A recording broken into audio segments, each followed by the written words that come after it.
In this video, I want to cover thumbnails because they're so important in shopping cart sites. That's how you're going to display lots of products all at one time. And I want to show you how WordPress handles thumbnails. There's some good things and there's some bad things. Let's go to our media library for a moment.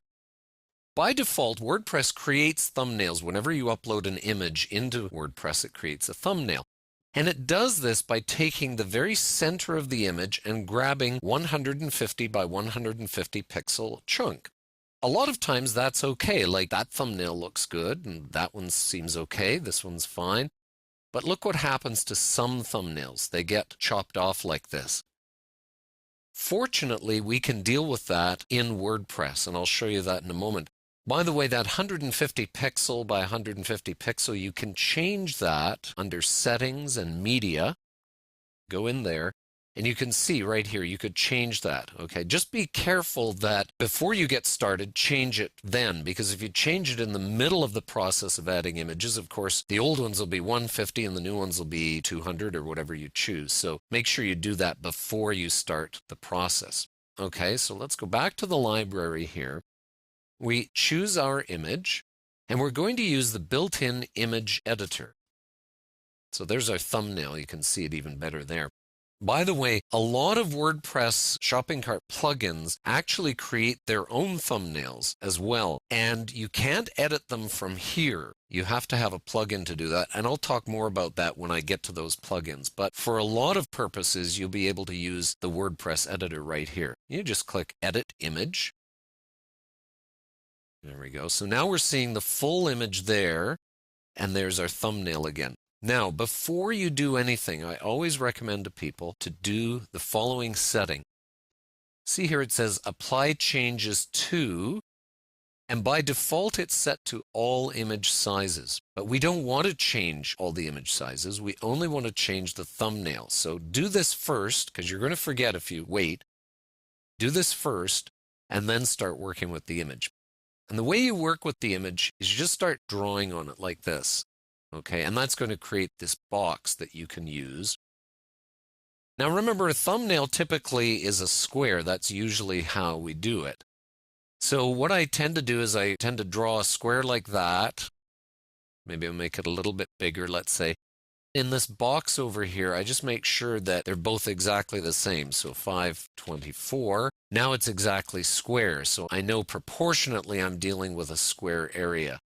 Okay. Now notice I'm having to choose only a portion of the image. In fact, let's make this a little bigger. I want to get all of this in here. So 538, and we'll make this by 538.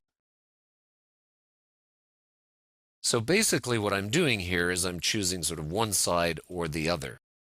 Now, before I can save this, I need to actually do the crop. So I hit crop, and there we've got our new thumbnail that we're going to get. Still not saved, so this is the current thumbnail. I hit save, and now I've got my current thumbnail. Just to make sure that we have the full image in there, of course we can go and double check. I go back to the library, now we're seeing our thumbnail there. And if I actually want to view the image, I'll just make sure, yes, I haven't touched the full image, right? Okay, but I have changed the thumbnail. So that's kind of nice, and I like that effect myself, but you might not want that. You might want the full image in there. Let's go back to crop it again. And you'll say, well, wait a minute, I wasn't able to get the full image because it only fit one side of it. Remember, change this to thumbnail. So again, we're editing the full image here. If you're wondering why we're not seeing a partial image, that's because that's the thumbnail. The full image is still there. So let me draw on it differently this time. So instead of making this square, let me make this basically the full one. Now you're saying to yourself, well, wait a minute, that was the full image. We have to think of it as if we're cropping it. And let me do the crop again. All right. So there's our image. You're wondering why I'm doing this, but watch. When I save, now the thumbnail becomes the full. Okay, I'm seeing the full image there. Now, what's the difference here? Why I'm able to see the whole thing and I didn't see it before? Well, in fact, this thumbnail is now actually a different size. Let's go over and see if I go and add a new post. This is the easiest way to see all the different sizes. Okay, I go to the media library. I go and I find my teak bowl. Now look what happens. The thumbnail is actually 150 by 100. It's not 150 by 150.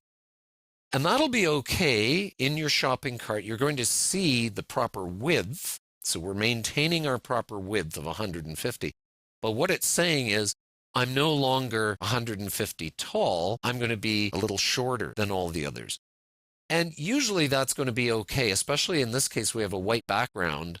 And if everything else has a white background, it's not going to show. Where it may make a difference is if it's a solid image without a white background or without a common background. You might start to notice, hey, that thumbnail's a little shorter than all the others.